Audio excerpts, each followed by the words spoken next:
মহামান্য রাষ্ট্রপতির চেয়ারকে আমি সম্মান করতে হবে, সম্মান রেখেই বলছি। ওই চেয়ারকে ধন্যবাদ দিচ্ছি, ওই প্রতিষ্ঠানকে, কিন্তু মহামান্য রাষ্ট্রপতিকে, ব্যক্তি শাহাবুদ্দিন সুপ্পু সাহেবকে আমি কিন্তু ধন্যবাদ জানাতে পারলাম না বলে আমি দুঃখিত।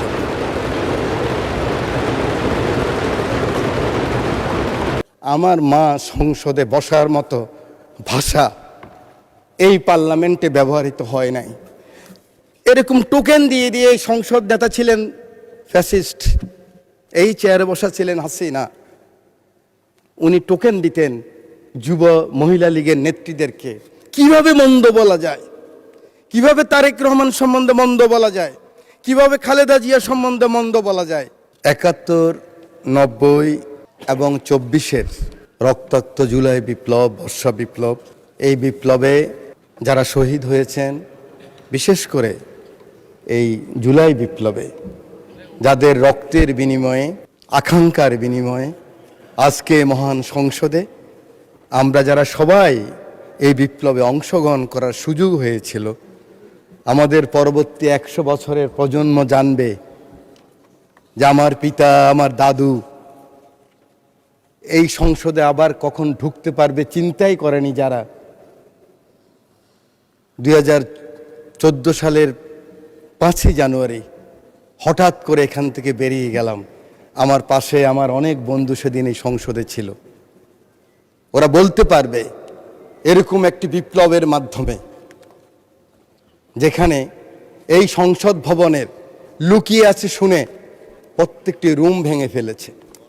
কোটি কোটি অর্থ টাকা এই সংসদ ভবনে পেয়েছে। গণভবনের ইট নিয়ে গিয়েছে। এটা বিএনপির লোকেরা নেয় নাই, জামাতের লোকেরা নেয় নাই।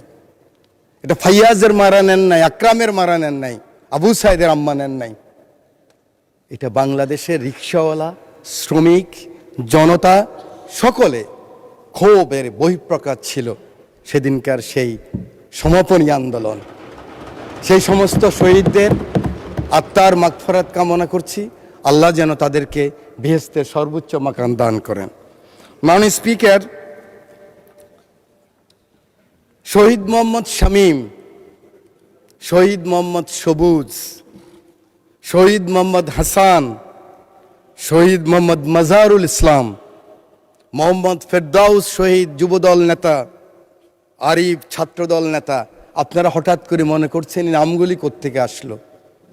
অজপাড় গাঁয়ের, মেঘনাপাড়ের। আমার পাশে বসা আছে আমার মাননীয় সংসদ সদস্য, আজকের পানি সম্পদ মন্ত্রী আবুল খায়ের ভূঁইয়া সাহেব, আমাদের অঞ্চলের। এরা শহীদ হয়েছে জুলাই বিপ্লবে। ওদের মাকে আমি কথা দিয়েছি, আমি জানি এর রুলস অফ প্রসিডিউর অনুযায়ী মহামান্য রাষ্ট্রপতির চেয়ারকে আমি সম্মান করতে হবে, সম্মান রেখেই বলছি। ওই চেয়ারকে ধন্যবাদ দিচ্ছি, ওই প্রতিষ্ঠানকে, কিন্তু মহামান্য রাষ্ট্রপতিকে, ব্যক্তি শাহাবুদ্দিন সুপ্পু সাহেবকে আমি কিন্তু ধন্যবাদ জানাতে পারলাম না বলে আমি দুঃখিত।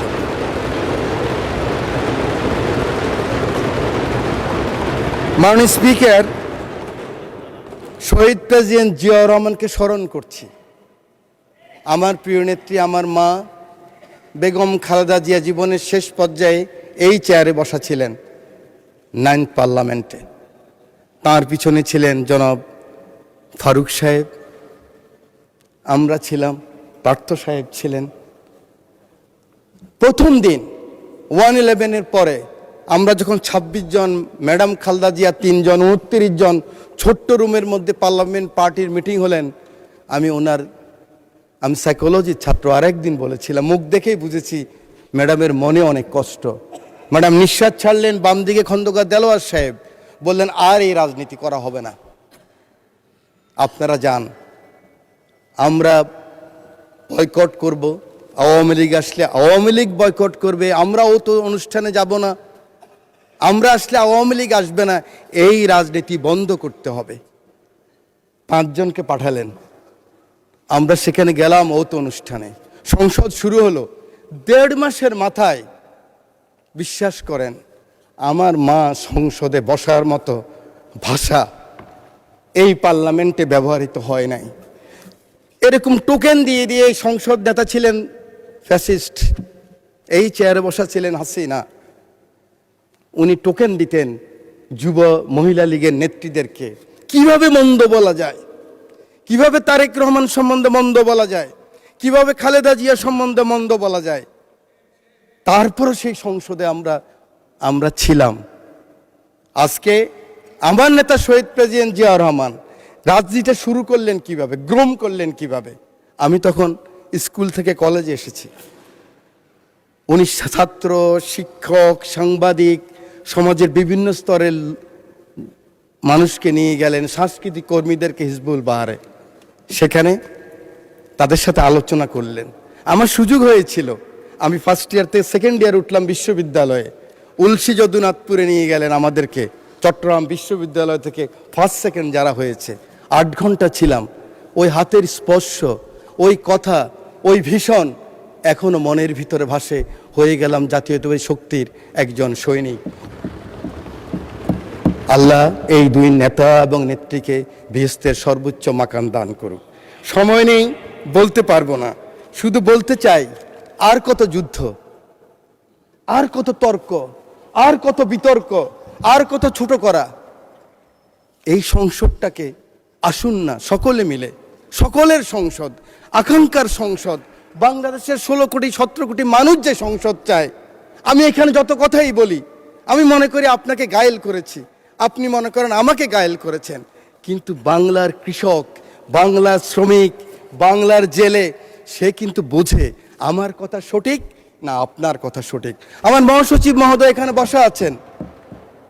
আমার মহাসচিব মহোদয়কে হেলমেট পরাই নিয়ে গেছি, নাম বলতে পারলাম না, একজন সেনাবাহিনীর প্রধানের সাথে মিটিং করার জন্য আজকের কৃষিমন্ত্রীর বাসায়। কারণ ওটা বেশি দিন নয়, 23 সালের কথা বলছি। জীবনের বাজি নিয়ে এই কথাগুলি করেছি আমরা। আমার নেত্রী 11 আমার নেতাকে যখন নিয়ে গেল খবর পেলাম আমি, কারণ 7 দিন আগে শেষ দিন আমার দেখা হয়েছিল আমার নেতা তারেক রহমানের সাথে, বেগম খালেদা জিয়ার সাথে 111-এর পরে হাওয়া ভবনে। সেদিন ছিল ওনার শেষ দিন। খবর পেলাম ওনাকে নিয়ে গেছে, ঢুকে গিয়েছে। 196 জন এমপি ছিল এই পার্লামেন্টে। আমি ঢুকেছি, আমার নেত্রীকে দেখেছি একজন মা, তার সন্তানের জন্য কি আকুতি, কি কান্না, কি বেদনা বিধুর আমি দেখেছি। আমি সেই কথা মনে রাখতে চাই। আজকে আমরা অনেকে আছি, কিন্তু ষড়যন্ত্র বন্ধ হয়নি। জাতীয়তাবাদী নেতাদেরকে বেঁচে থাকতে হলে অনেক যুদ্ধ করতে হয়, ঐক্যবদ্ধ থাকতে হয়। আমরা সকলে আসুন একমত হই। আগামী দিনে যে চ্যালেঞ্জ আসবে, এই জাতীয়বাদী শক্তির বিরুদ্ধে আবার যে ষড়যন্ত্র আসবে, সেদিন কারাই প্রধানমন্ত্রীর জন্য জীবনের বাজি রাখতে পারবেন, বাংলাদেশের জন্য বাজি রাখতে পারবেন, সেরকম যদি একটা শক্তি সাহস থাকে, তখনই হবে সবার আগে বাংলাদেশ। তখনই হবে দিল্লি নয়, পিন্ডি নয়, অন্য কোনো দেশ নয়।